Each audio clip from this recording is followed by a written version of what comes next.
Hi everyone, I'm Andy and this is the AI Breakdown. Today we're doing something a bit different.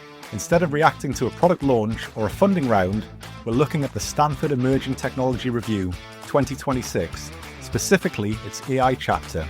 It's produced across Stanford's School of Engineering, the Hoover Institution, and the Institute for Human-Centered AI, with Condoleezza Rice, Jennifer Widom, and Amy Zegart as co-chairs.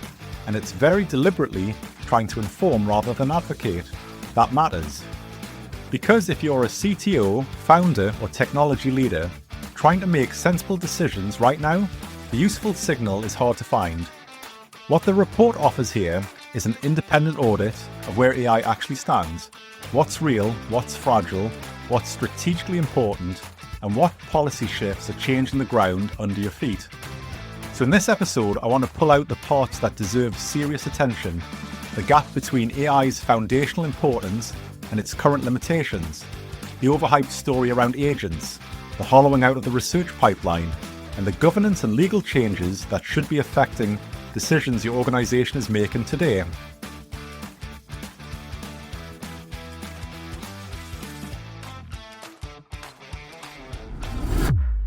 Right, let's get into what the report actually says, and the first thing worth noting is that this isn't a skeptical report. Not at all. It says directly that AI is a foundational technology, one that's supercharging other scientific fields, and like electricity and the internet, has the potential to reshape societies, economies, and politics. That's a strong framing. The report is putting AI in the category of general-purpose technologies that change everything around them. And the numbers back that up.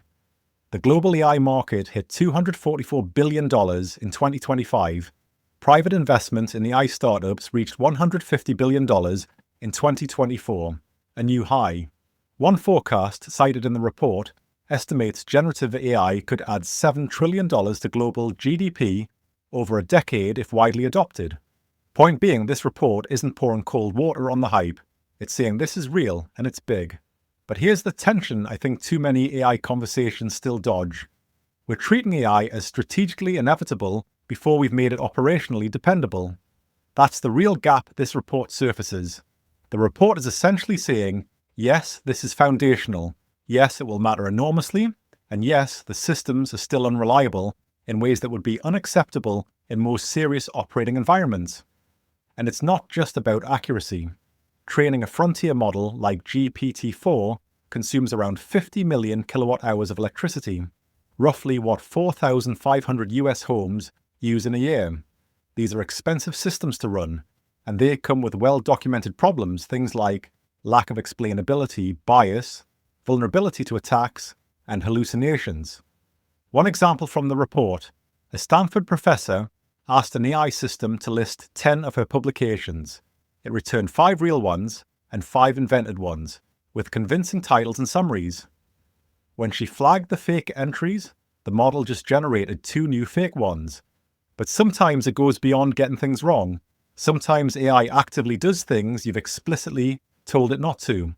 Last month, Summer Yue, Director of Alignment at Meta's Superintelligence Labs, the person literally responsible for making AI systems behave, connected the OpenClaw agent to her real email inbox. She tested it carefully on a small inbox for weeks. It worked well, so she scaled up and gave it a clear instruction. Review my emails, suggest what to archive or delete, but don't action anything until I approve it. Her real inbox was much bigger than the test environment. All that data triggered something called context window compaction. Basically, the agent ran out of memory and started compressing all the parts of the conversation to make room. The part it chose to compress was a safety instruction, the one that said, don't do anything without permission. The agent went on what Yue called a speed run, bulk trashing and archiving hundreds of emails. She was typing stop, do not do that, stop OpenClaw from her phone. It ignored her completely. She said she had to run to her Mac Mini like she was defusing a bomb. And then, when she confronted it afterwards, the agent acknowledged it had violated her instruction, apologized, and wrote itself a new rule in its own memory. Which sounds reassuring, until you remember it just ignored the last rule you gave it. So yes, the researchers see AI as foundational, but it's a foundational technology with sharp edges, loose floorboards, and a tendency to project more certainty than it has any right to. If you're making technology decisions right now, pay close attention to what the report says about AI agents. This is where the gap between market narrative and technical reality is sharpest. The report describes the ideal agent as a system that can accomplish tasks with minimal human input, like managing agendas, coordinating tools, handling complex work sequences. That's the pitch most of us hear daily. OpenAI wants ChatGPT to evolve into a super assistant handling emails, medical advice, finances. But the researchers' assessment of where agents actually are right now is pretty blunt. The limitations aren't minor, they're structural. 3 core problems: memory, reliability, and interoperability. On memory, agents are still constrained by how much they can hold and work with at once. As the summer UA story showed, those limits have improved, but not enough for long, multi-step work across sessions. If you want something that remembers your business context, like a good chief of staff, we're not there. On reliability, the report says agents can drift off task, get stuck in loops, and burn through resources retrying things. In practice, that means chasing the wrong goal, repeating itself without progress, or degrading until something breaks. We saw this play out last year when SaaStr founder Jason Lemkin ran a 12-day experiment with Replit's Vibe coding platform. On day 9, the AI agent deleted his entire production database. Over 1,200 executive records, 1,200 companies gone. But what maps directly to the report's finding is what happened before the deletion. In the days leading up to it, the agent had been drifting badly. It fabricated 4,000 fake user records despite being told 11 times in caps not to. It overwrote code without asking. It invented features that didn't exist. When the database was wiped, it told Lemkin rollback was impossible, which was completely false. The agent had got stuck in a loop trying to fix its own failing tests, panicked, and nuked the lot. Replit's CEO responded quickly, called it unacceptable, and rolled out safeguards that weekend. But as Lemkin said, how could anyone use this in production if it ignores all orders and deletes your database? On interoperability, most agents still can't easily communicate with other agents or external systems. The report does recognize progress here, including the Model Context Protocol that Anthropic introduced in late 2024, later adopted by OpenAI, Google DeepMind, Microsoft, and others. Standards matter, and that's a real step, but most systems still don't deliver the smooth cross-tool operability the marketing suggests. And to be fair, the chapter isn't only a warning. The researchers' view is that AI is probably more valuable right now as something that enhances people rather than replaces them, like better diagnostics, faster legal review, smarter planning. On the legal side, they cite AI cutting contract review time by up to 60%. Some workers actually report higher productivity and job satisfaction when these tools are in the mix, and I'd count myself in that camp. But here's the framing I'd take away. Don't evaluate agents as employees. Evaluate them as unattended processes. The question isn't whether they follow instructions under normal conditions. It's, what happens when something goes wrong and nobody's watching? If you're not confident in that answer, you have an automation experiment, not an agent strategy. The report also flags substantial workflow disruption over the next 5 to 10 years, in routine white-collar work especially. Where the job numbers ultimately land is anyone's guess, but the implication is clear. Plan to redesign and retrain, not just swap out roles and carry on. Be skeptical of sweeping claims about mass labour substitution unless the system has been tested in your environment under your constraints. There's a difference between workflow automation and autonomous judgment. The report isn't saying avoid agents, it's saying don't confuse aspiration with capability. Before we continue, a quick word from today's sponsor. This episode is brought to you by Notify Technology, a health and safety software partner, assisting teams with incident management, audits and inspections, and risk assessments, all in one place. With Notify Spark, their AI companion, incident reporting and investigations become more efficient, saving time, reducing administrative burdens, and helping teams respond more swiftly to what matters. Discover more at notifytechnology.com. Beneath the technological capability narrative lies a deeper structural story in this report. one that's easy to overlook yet likely holds more significance over the next 5 to 10 years. This story revolves around who is conducting AI research, attracting talent, and funding the foundational work underpinning the entire industry. And if you want to understand whether these systems improve from here, you have to look at who still has the capacity to do the underlying research. The report makes the case that academia's role in American innovation is both critical and under threat.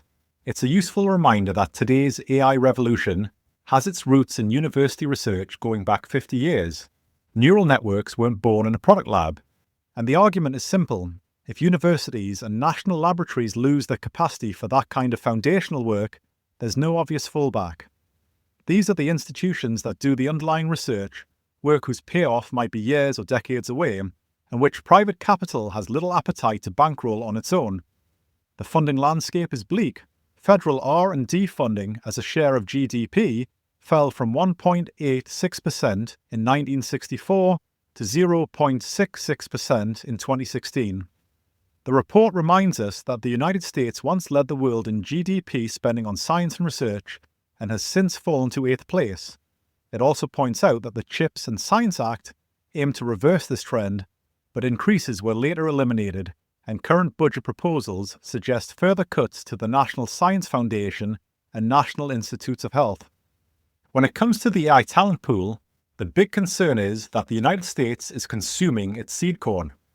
We're seeing an increasing trend where PhD AI students in North America then go on to industry, particularly startups, at the expense of those pursuing academic careers and contributing to foundational AI research.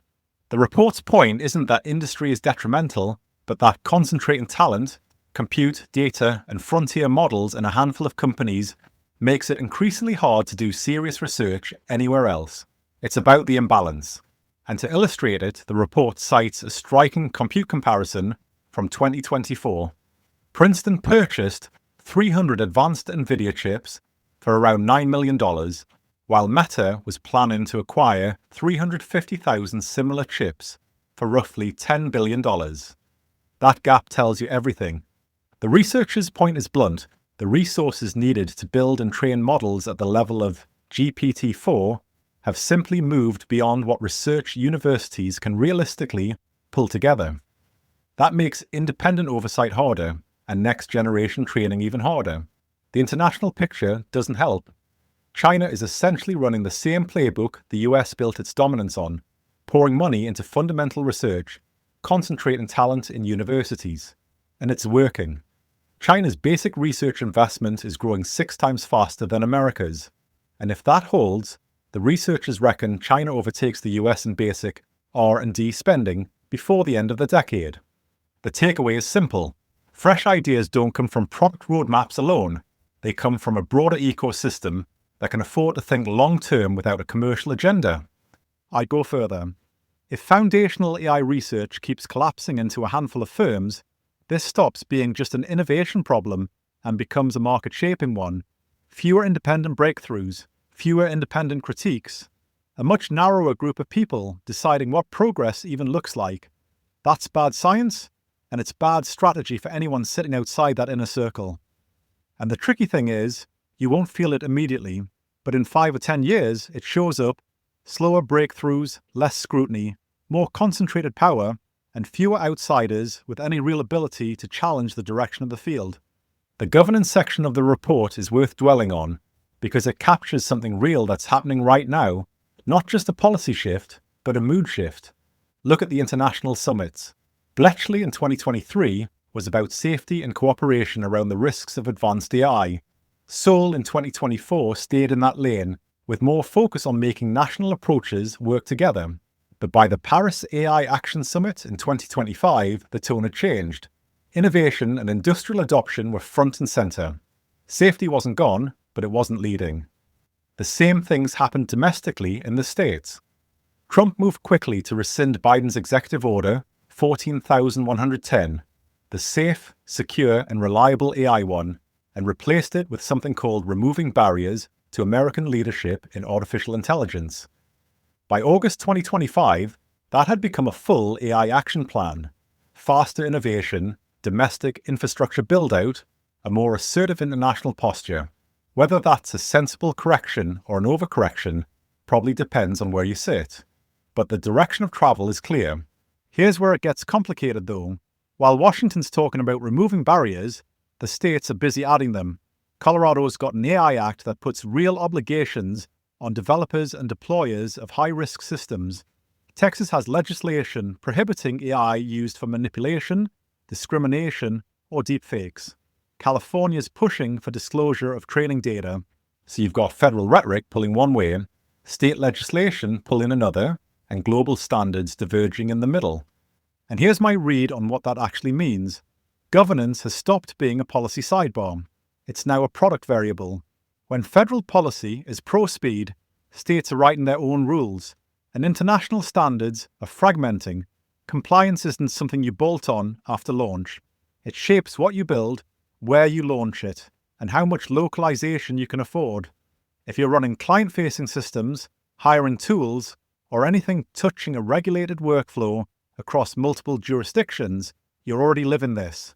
Procurement friction, product design friction, legal review, go-to-market delays. It's not theoretical. There's also the chip and compute dimension. The researchers' argument here is that compute infrastructure and AI standards have become geopolitical tools. Canada and the UK have announced major compute projects. The US has the National AI Research Resource, which began piloting in January 2024. But there's a telling asymmetry. In 2023, private companies invested over $27 billion in AI. The NAIRR got $2.6 billion authorized over 6 years. Those clearly aren't comparable numbers. On export controls, the picture's also murkier than the headlines suggest. The Biden approach leaned towards restricting competitor access. Trump initially continued that. But by August 2025, there were reports of Trump and Xi discussing a deal where Nvidia and AMD could sell specified chips into China in return for a revenue cut going to the US government. That deal happened. It started at 15% paid to the US government as a condition of export licenses for the Nvidia H20 and AMD MI308, both previously restricted. Then in January 2026, the administration expanded the scope. More powerful hardware became eligible under a case-by-case review, but now with a 25% tariff on revenue. There are safeguards attached, such as third-party testing before shipment, volume caps at 50% of domestic sales, end-user certification against military use. The architecture of the thing is less export control and more monetized market access. So decoupling isn't the story anymore, if it ever was. What you're watching instead is strategic competition with a price tag attached, industrial policy dressed up as trade policy. And then there's the copyright and training data issue. It's easy to dismiss as background legal noise. The report doesn't. They frame it as a live business risk. The report points out that most foundation models were trained on vast amounts of internet data, often without the data owner's consent. There are several well-known lawsuits in this space.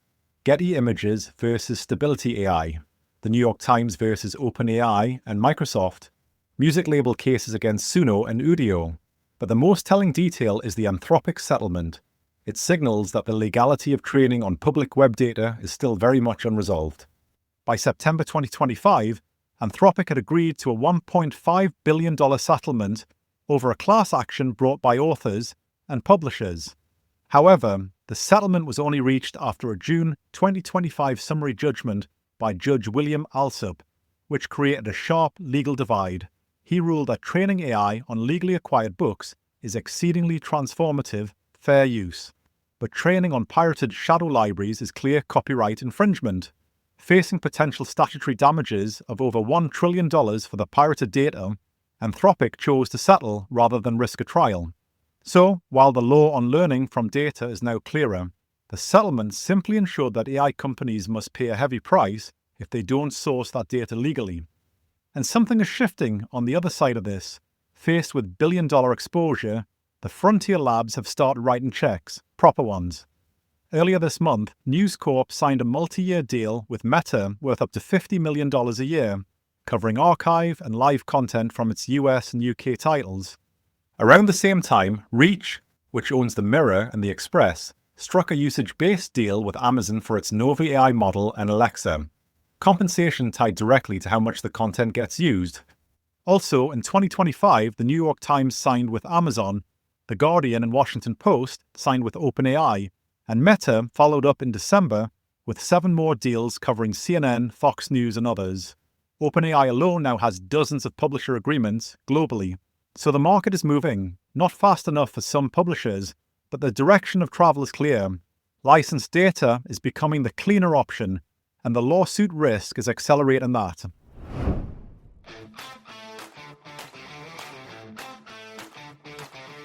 What I take from all of it is simple. The report isn't trying to recruit you into a position. The report says explicitly that the mission is to inform, not advocate, and it holds to that. Right now, that kind of impartiality is rarer than it should be. So if your organization is working through buy, build, or adoption decisions this year, this is the document to have on hand, not because it gives you the answers, because it helps you ask better questions. For deeper insight, I highly recommend perusing the entire Stanford Emerging Technology Review 2026, especially the AI chapter. Consider using it as a catalyst for internal discussions. Where do we rely on vendor narratives, pressure test claims adequately, or overlook pertinent governance and legal concerns? If this episode was beneficial, feel free to share it with colleagues and subscribe to the show. Thanks for listening. Catch you next time.